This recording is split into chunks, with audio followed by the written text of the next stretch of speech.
Italy का रहने वाला वो शख्स जब छोटा था, और कहते हैं कि बिल्कुल बच्चा 2-4 साल की उम्र होगी, पड़ोस के एक शॉप में गया और वहाँ से कुछ लेकर आना था, और वो उस वक्त कई 100 रुपए उस दुकान से चुरा कर ले आया। दुकानदार को थोड़ी नींद आ गई और उसने उसके गले पे हाथ मारा और पैसा ले आया। माँ ने उसे डांटा भी। स्कूल गया तो टीचर के पैसे चुराने लगा, कॉलेज गया तो साथियों के और बाकी लोगों की चीज़ें चुराने लगा, और उसे चोरी करना बुरा नहीं लगता था बल्कि मज़ा आता था। फिर पता नहीं क्या हुआ कि वो जब गुजरता था कहीं ज्वेलरी शॉप से तो उससे सोने चांदी हीरे बड़ी अपनी तरफ खींचते थे। तो उसने कहा कि ये पैसे वैसे चुराने का मतलब नहीं है, यही गहने चुराओ। उसके बाद उसने इटली के अलग अलग वो शहरों में जाता, किसी एक डायमंड शॉप को देखता, उसके सबसे करीब एक गेस्ट हाउस या होटल में रुक जाता और फिर वहाँ पर वो ख़रीदार बन के जाता, और उसी दौरान में वो अपनी नज़रों से सब कुछ भांप लेता, और फिर जैसे ही मौका देखता रात के अंधेरे में शॉप बंद और वो दुकान पर हाथ साफ कर देता। उसके बाद वहाँ से निकल लेता, कभी भी एक शहर में नहीं टिका।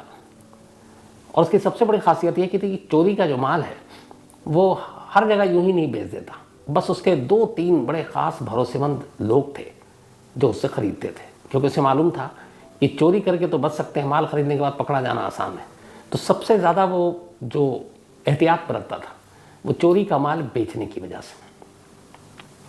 धीरे धीरे वो इस खेल में माहिर होता गया, और फिर उसे पता चला ऐसे ही चोरी करते करते कि बेल्जियम में डायमंड का बहुत बड़ा कारोबार होता है, अरबों खरबों रुपए का, और वहाँ पर बाकायदा एक डायमंड सेंटर है जिसमें रोज़ अरबों रुपए के हीरे लाए जाते हैं, तराशे हुए, बिना तराशे हुए, बिना कट वाले। इसने सोचा कि कहाँ इधर छोटी मोटी चोरियाँ कर रहा हूँ, चलो बड़ा हाथ मारते हैं। अब ये बेल्जियम पहुँच जाता है। इस शख्स का नाम है लियोनार्डो नोटार बार्टोलो। तो लियोनार्डो इटली का रहने वाला नागरिक अब दुनिया का सबसे बड़ा हाथ मारने के लिए, जब इसे सब पता चला डायमंड की चोरी करते करते, इसने कहा बेल्जियम चलते हैं। अब ये बेल्जियम पहुंचा, ये बात है 1998-1999 की। बेल्जियम जाने के बाद पैसे खासे अच्छे खासे चोरी के इसके पास तो थे ही थे। वहाँ पे एक एंटवर्प डायमंड सेंटर है, कहते हैं दुनिया का सबसे मशहूर, और जहाँ पर अरबों खरबों रुपए के डायमंड होते हैं। तो एंटवर्प डायमंड सेंटर ये बेल्जियम में है, और बहुत ही भीड़ भाड़ वाली जगह पर है। एक पूरी बिल्डिंग है और वहाँ पर डायमंड का कारोबार होता है। दुनिया भर से लोग आते हैं बेशकीमती हीरे लेने बेचने, और दिन भर कारोबार होता है। और जब रात को ये बंद होता है तो उसी बिल्डिंग के नीचे बेसमेंट में 2 मंजिल है। उन 2 मंजिला बेसमेंट ज़मीन के अंदर जो 2 मंजिल है, वहाँ पे सारे ये डायमंड और उसके साथ गोल्ड, ये सब एक तिजोरी में रखे जाते थे। इस बिल्डिंग की खासियत ये थी कि एक तो सीसीटीवी कैमरा, जगह जगह सेंसर, अलार्म, यहाँ तक कि एक ऐसा सेंसर कि अगर आप वहाँ गए तो आपके बॉडी के टेम्परेचर और तापमान से भी वो बजने लगेगा, तो सिक्योरिटी अलर्ट हो जाएगी। जो इन्होंने जहाँ पे सारे डायमंड रखते थे उसके बाहर एक बहुत भारी और मोटा लंबा चौड़ा स्टील का एक गेट था। कहते हैं कि इस गेट को इस तरीके से बनाया गया था कि अगर कोई घुस भी जाए चोर और उसको ड्रिल करके काटे तो उस गेट को काटने में 8 घंटे लगेंगे। अब 8 घंटे तक तो कोई काटता नहीं रहेगा, पकड़ा जाएगा। इसके अलावा उस गेट को अगर खोल भी लिया तो फिर अंदर एक और दरवाज़ा है और उसकी एक चाबी है, और वो चाबी करीब 1 फुट की है। अच्छा, जो मेन ड्रिल जो स्टील वाला है उसको काटने के अलावा उस पर एक लॉक है जो न्यूमेरिकल नंबर है, और उसमें 0 से 99 अलग अलग कोड डाले होते हैं, और वो कोड भी बदलता रहता है हर हफ्ते। तो वो कोड है, स्टील का गेट है, अंदर एक दूसरा ताला है, 1 फुट लंबी उसकी चाबी है, और जब इन दोनों को आप पार करें और अंदर जाए तो अंदर सेंसर है, कैमरे हैं, अलार्म है। तो ये सारी चीज़ें ये हैं कि फ़ौरन अलर्ट कर दें। अब इतनी सख्ती के बाद कोई इस तिजोरी तक कैसे पहुँचे? इसके अलावा बाहर जो है वो गार्ड है, बंदूकधारी, तो हर तरफ से सख्ती। और सबसे बड़ी बात यह कि इस बिल्डिंग में दाखिल होने वाला कोई भी शख्स, चाहे उस बिल्डिंग में उसकी दुकान हो, 2 चीज़ें अलाउड नहीं थी, एक फ़ोन और दूसरा कैमरा, ताकि इस बिल्डिंग के अंदर की कोई भी तस्वीर कोई ना खींच पाए और वो उस वॉल्ट की तिजोरी की ताकि कोई उसका नक्शा बना ले। तो आप कैमरा और फ़ोन ले ही नहीं जा सकते थे, और 2000 आते आते मोबाइल आ चुका था, तो कैमरा और फ़ोन दोनों आप अलाउड नहीं है, चाहे उस बिल्डिंग के अंदर जो खुद बिजनेसमैन बैठे हुए अपनी अपनी शॉप या दफ्तर खोलकर, उनके लिए भी नहीं। अब ये सारी जानकारी लियोनार्डो वहाँ पर पहुँचने के बाद धीरे धीरे लोगों से घुलता मिलता और अभी तक बाहर से जानकारी हासिल कर रहा है। इस एंटअप डायमंड सेंटर के ठीक बाहर एक कॉफ़ी शॉप था। उस कॉफ़ी शॉप में एक जगह पर एक विंडो है, साइड में आप बैठिए और बैठकर आप उस डायमंड सेंटर को निहारते रहिए। अंदर से बाहर आते हुए लोग, बाहर से अंदर जाते हुए लोग सब दिखेंगे। पूरे दिन लोग बैग में, पॉकेट में ऐसे अपने सारे हीरे लेकर निकलते या हीरे लेकर आते, तो सारी चीज़ें समझ में आती, लेकिन आप बाहर से देख सकते हैं। लियोनार्डो इस कैफ़े शॉप में महीनों बैठा रहा। वो जाता है ख़ास वक्त और उसको देखता, दिन में देखता, फिर जब ये डायमंड सेंटर बंद हो जाता तो रात को भी जाकर बैठकर देखता कि रात को क्या हलचल है। कई महीने उसने सिर्फ नज़र रखी। उसके बाद उसे लगा कि अब बिना अंदर दाखिल हुए ये चोरी नहीं हो सकती। अब अंदर के बारे में कोई जानकारी तो है नहीं, न नक्शा है, न फोटो है, क्योंकि सब कुछ बैन है। तो उसने कहा अंदर जाना पड़ेगा। अंदर जाने का तरीका क्या है उसने पता किया। उसने कहा कि यहाँ पे एक डायमंड व्यापारी बनकर इस बिल्डिंग के अंदर दाखिल होना होगा और आपको अंदर एक शॉप या ऑफिस लेना होगा। इसने एक छोटा सा ऑफिस इस डायमंड सेंटर के अंदर दिया। जो बात है 2000 की। अपने आप को इटली का एक डायमंड का और डायमंड और दूसरे स्टोन्स का इसने एक बिजनेसमैन बताया, और उसके बाद अब वो अंदर दाखिल हो गया। जो ओनर होते हैं, जिनका ऑफिस है या शॉप है, उनके लिए एक सिक्योरिटी पास मिलता है, जो पूरे बिल्डिंग में कहीं भी बेरोक टोक आ जा सकते हैं। लेकिन उनके लिए भी है कि आप फ़ोटो नहीं खींच सकते, आप मोबाइल यूज़ नहीं कर सकते। तो अब लियोनार्डो इस डायमंड सेंटर के अंदर पहुंच चुका था। एक ऑफिस उसके नाम किराया दे रहा है।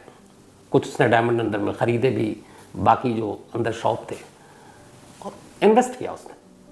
धीरे धीरे अब उस शॉप में या उस ऑफिस में आने जाने के दौरान अब पड़ोसी के दुकानदार, बाकी लोगों से, वहाँ आने वालों से उसकी बातचीत शुरू हुई। जो सिक्योरिटी गार्ड है उनसे बातचीत शुरू हुई।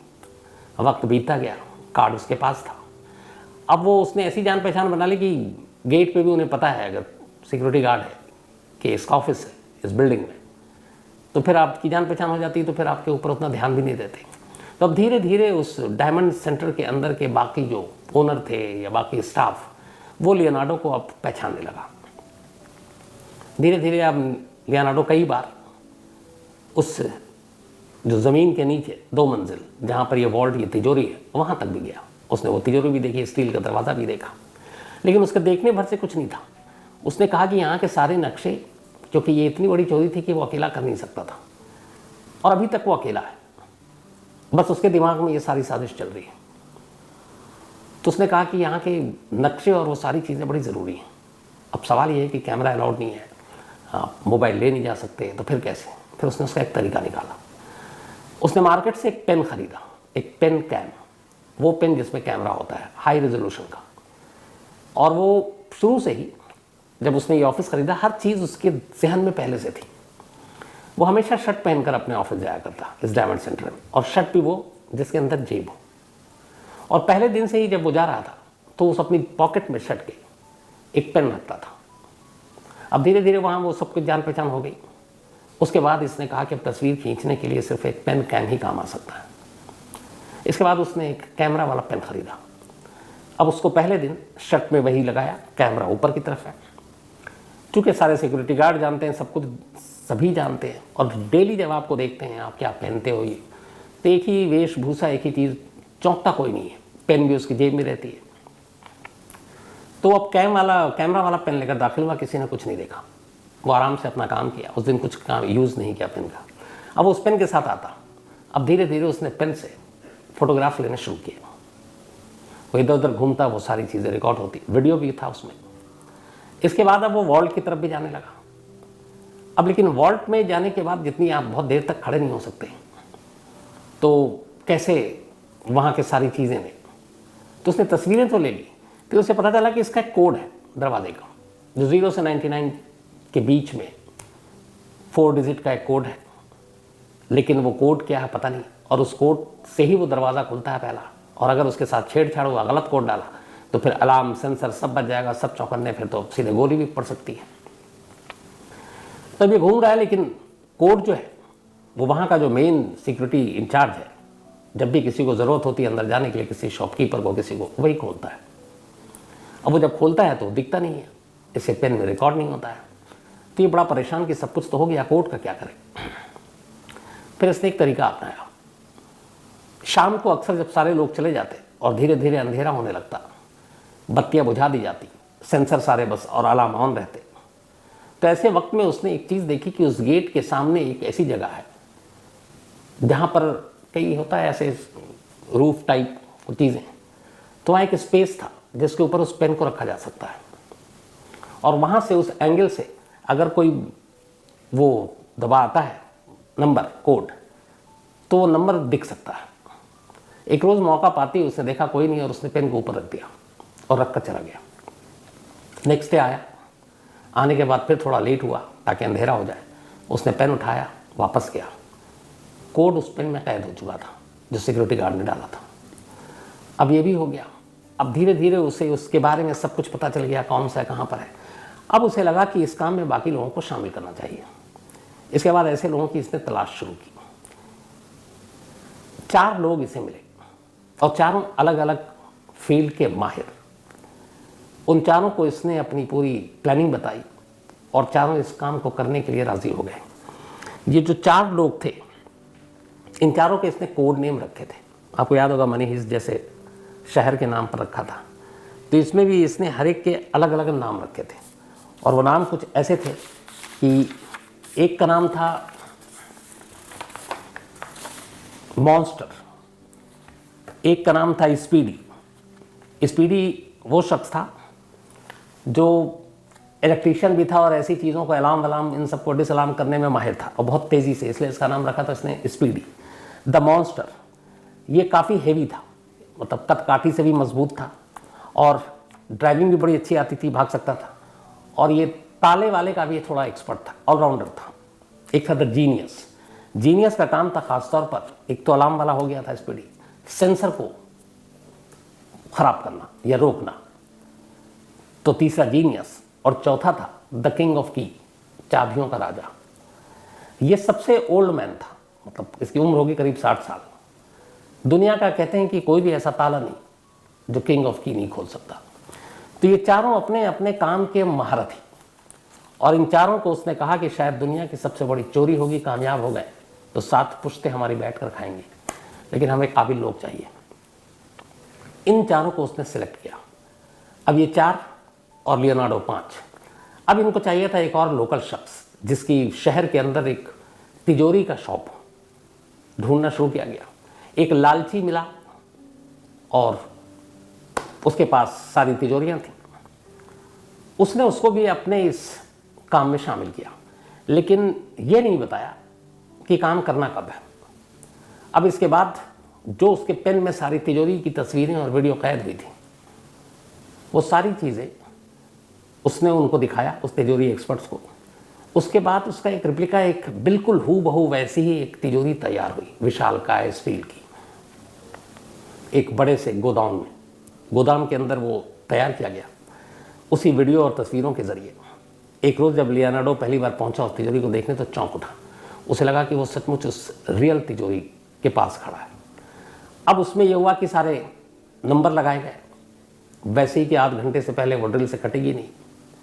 अब इन चारों महारथियों को कहा गया कि तुम इस तिजोरी के साथ खेलो और अब आगे का काम तुम्हें ऐसे ही करना है। तो यहाँ पे इनको टाइम दिया जाता था कि कितने टाइम में तुम खोलोगे, तोड़ोगे, सेंसर को तुम बेकार करोगे, अलार्म को तुम रोकोगे, और ये सारी चीज़ें उस जगह पे फिट की गई। मतलब हूबहू वैसी सारी चीज़ें तैयार कर ली गई, बिल्कुल रियल सेट टाइप। सब कुछ हो गया। कई बार इन लोगों ने रेकी कर ली। इन सारी चीज़ों में 3 साल बीत गए। लियोनार्डो ने इन 3 सालों में कुछ नहीं किया। इन्वेस्ट किया, उसी डायमंड सेंटर में अपनी एक ऑफिस ली और बस उस तिजोरी और उन जगहों के बारे में सारी जानकारी इकट्ठा करता रहा। 3 साल बीत गए, सारी तैयारियां पूरी हो गई। अब इसके बाद बारी थी इस चोरी की, दुनिया की सबसे बड़ी डायमंड की चोरी की। यहाँ पे ज़्यादातर जो सिक्योरिटी गार्ड और वो थे इस बेल्जियम के, उसमें यहूदी लोग ज़्यादा थे। उनकी ख़ास एक प्रेयर और बाकी चीज़ों का टाइम होता था रात के वक्त, और सैटरडे संडे बहुत ही कम गार्ड होते, उसकी वजह थी इस पूरी बिल्डिंग में सिक्योरिटी सिस्टम इतनी ज़बरदस्त थी, अलार्म हो, सेंसर हो, तिजोरी का गेट इतना कि कोई खोलने का सवाल ही नहीं है। तो सब बेपरवाह, मतलब बेफिक्र थे कि यहाँ कभी कोई चोरी नहीं होगी। तो सैटरडे की रात चुनी गई। उस वक्त ख़ास ये जो कुछ यहूदी जो गार्ड वहाँ पे ड्यूटी पे होते थे, उनकी एक ख़ास रूटीन थी कुछ अपना धार्मिक वो करने की। तो सैटरडे की रात चुनी गई। तारीख थी 15 फरवरी 2003, 15 फेब 2003, सैटरडे की नाइट। लियोनार्डो ने एक कार ली और उस कार में वो इस बिल्डिंग के थोड़ी दूरी पर खुद बैठा हुआ है। बाकी उसके 4 साथियों को, स्पीडी, द मॉन्स्टर, जीनियस और द किंग ऑफ की, इनको इस डायमंड सेंटर में दाखिल होना है। डायमंड सेंटर में आप दाखिल कैसे हो, तो उसके लिए भी पूरी रैकी की गई। डायरेक्ट घुस नहीं सकते थे आप, क्योंकि पहले ही स्टेप से आप कैमरे के सामने आ जाते हैं। इस डायमंड सेंटर के ठीक बराबर में एक बिल्डिंग थी और उस बिल्डिंग में फासला बहुत कम था। उस बिल्डिंग पे एक पाइप जैसी चीज़ थी इस बिल्डिंग में दाखिल होने के लिए। तो ये दूसरी बिल्डिंग में गए और उस बिल्डिंग से फिर उस पाइप के सहारे इस डायमंड सेंटर की बालकोनी में पहुंच गए। ऊपर पहुंचने के बाद अब इनको अंदर दाखिल होना है। अंदर दाखिल होना है और ये भी पता है कि सेंसर है और लाइट है। तो सबसे पहले जो ये तय हुआ था वो ये कि अंदर दाखिल होते ही आपको सबसे पहले उस जगह की लाइट बंद करनी है जहाँ पर तिजोरी है, नीचे दो मंजिला है, और उस लाइट को बंद करने के लिए एक खिड़की खोलनी थी और उस खिड़की से इनको अंदर दाखिल होना था और फिर नीचे जाना था। अच्छा, इस पूरी रेकी और ट्रेनिंग के दौरान जो सबसे इम्पोर्टेंट चीज़ थी वो ये कि चूँकि जहाँ पे वॉल्ट रखा हुआ है वहाँ पे लाइट जल रही है और लाइट के साथ कैमरा भी अंदर। तो अगर आप वॉल तोड़ भी लेते हैं और घुसते हैं तो सीधा सीधा आप कैमरे में कैद हो जाएंगे और जो मॉनिटर कर रहा है वो आपको देख लेगा। तो ये हुआ कि अंधेरे में ही वॉल्ट खोलना है, अंधेरे में ही सब कुछ करना है। उसकी इन्होंने प्रैक्टिस की अंधेरे में, इसलिए कि जहाँ पे वॉल्ट है वहाँ पे रोशनी नहीं होगी, पहले ही बंद कर दी जाएगी। अब सब कुछ चूँकि इनके पास सेम नकली वैसी ही तिजोरी थी, तो ये अंधेरे में ही उसको घुमाते, अंधेरे में उसके कोड डालते, सब कुछ अंधेरे में। तो उन्होंने यही किया, उस खिड़की से घुसे। सबसे पहले वहाँ पे जो सेंसर था, इन्होंने अपने साथ एक तो ये हेयर स्प्रे लेकर गए थे और इन्हें पता था कि जो बॉडी टेम्परेचर और बाकी चीज़ों के जो वो है, वो अगर हेयर स्प्रे डाले तो उसमें ऑयल और बाकी चीज़ें होती है, वो काम करना बंद कर देता है। इसके बारे में इन्होंने पूरी टेक्निकल नॉलेज ली थी। तो पहले अंदर घुसे। जो सबसे पहली चीज़ थी, पूरा चेहरा सामने नहीं लाया, एक कैमरा था। उस कैमरे पे इनके हाथ में एक बैग जैसी चीज़ थी, उस कैमरे के ऊपर डाला। कैमरा बंद। अब ये अंदर दाखिल होते हैं, मतलब ये दिख नहीं रहा है। अंदर दाखिल होते ही इन्होंने अब सबसे पहले जो इस हेयर स्प्रे अपने साथ लेकर आए थे वो सेंसर के पास उससे नज़दीक पहुंचकर उस पर डालते जाते हैं। सेंसर काम करना बंद करता जाता है। ठीक यही अलार्म के साथ करते हैं। उसके बाद ये नीचे पहुंचते हैं। नीचे सामने तिजोरी थी जिसकी ऑलरेडी रिहर्सल कर चुके थे। कोड इन्हें मालूम था पेन के ज़रिए। कोड से तिजोरी खोलते हैं। लेकिन अब सवाल ये था कि अंदर एक और दरवाज़ा और उस पर 1 फुट की चाबी, द किंग ऑफ की, उसके लिए पहले से तैयार था। थोड़ी सी कोशिश करता है, दुनिया का कोई ताला नहीं था जो उससे न खुले, वो दरवाज़ा भी खुल जाता है। इसके बाद अब ये अंदर दाखिल होते हैं। अंदर भी सेंसर है, अलार्म है। वहाँ पर भी बहुत ही खामोशी से, बिना करीब आए, ताकि बॉडी के हीट से ही वो बदने लगे, तो अपने आप को दूरी रखकर वो स्प्रे मारा, उसको भी बंद किया। सारे सिस्टम जो अलार्म के थे ये सबको बेकार किया और अब अंदर सारे लॉकर थे। इन्होंने लॉकरों को खोलना शुरू किया। लॉकर में से जितने भी हीरे, गोल्ड, ये सब निकाला, अपने साथ बैग भी लेकर आए थे, उसमें भरा। करीब 1 घंटा पूरा लगा, 60 मिनट। 60 मिनट के बाद ये लोग वहाँ से निकलते हैं। उसी बालकोनी के रास्ते फिर बाहर नीचे उतरते हैं। नीचे लियोनार्डो इनकी इंतज़ार इनका कर रहा था कार में। ये चारों पहुँचते हैं बैग के साथ, कार में बैठते हैं और वहाँ से निकल जाते हैं। वहाँ से निकलने के बाद क्या प्लानिंग, अभी तक किसी को पता नहीं है कुछ क्या है। वहाँ से निकलने के बाद आप चारों हाईवे की तरफ जाते हैं ताकि बेल्जियम की इस जो डायमंड सिटी सेंटर था इसे दूर जाएं। करीब सुबह के 5:30 बजे थे जब ये लोग वहाँ से निकले थे, 5:30। उसके बाद शहर पे, सड़क पे चहल पहल शुरू हो जाती। तो वहाँ से निकलने के बाद अब ये सब हाईवे पे जाते हैं। हाईवे पे जाने के बाद एक कैफ़े में जाते हैं, भूख भी लगी, पूरी रात कुछ खाया नहीं, 5 सैंडविच खरीदते हैं।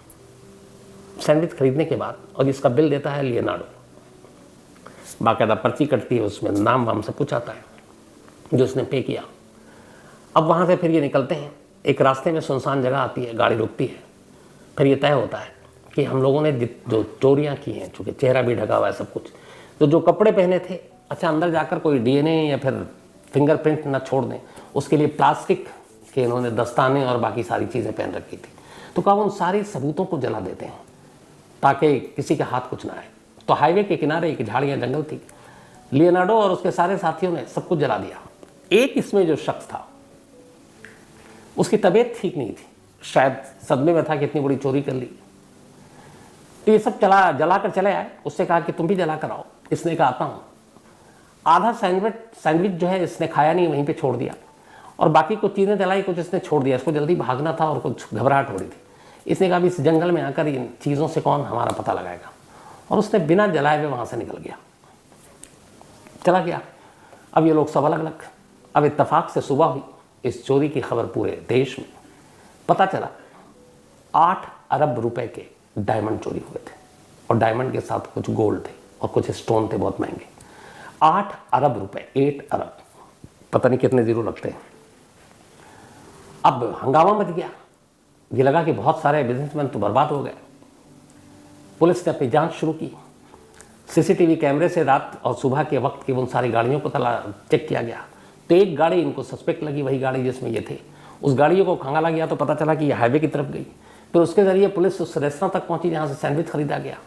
उस रेस्तरां में जब पहुंचे तो पुलिस ने कहा कि जिन लोगों ने खरीदा उसका कुछ है। तो वहाँ एक पर्ची मिली, जो इन्होंने सैंडविच खरीदी उस पर लियोनार्डो का ही नाम और पता लिखा हुआ था। अब पुलिस उसके बाद उस आगे की गई कि देखते हैं यहाँ पे क्या कुछ है। उन झाड़ियों तक भी पहुँच गई। वहाँ से इनको कुछ जो नहीं जले थे, जो एक ने गलती की, वो बाकी चीज़ें मिल गई। वो सारी चीज़ें उठाई। इसके बाद पुलिस अब सीधे, चूँकि नाम पता मिल चुका था, लियोनार्डो के घर पहुँच गई। वो घर पे था, उसे गिरफ्तार कर लिया। गिरफ्तार करने के बाद पूछताछ हुई। वो लगातार मना करता रहा। पुलिस ढूंढती रही। आखिरकार अदालत ने लियोनार्डो को 10 साल की सज़ा सुनाई।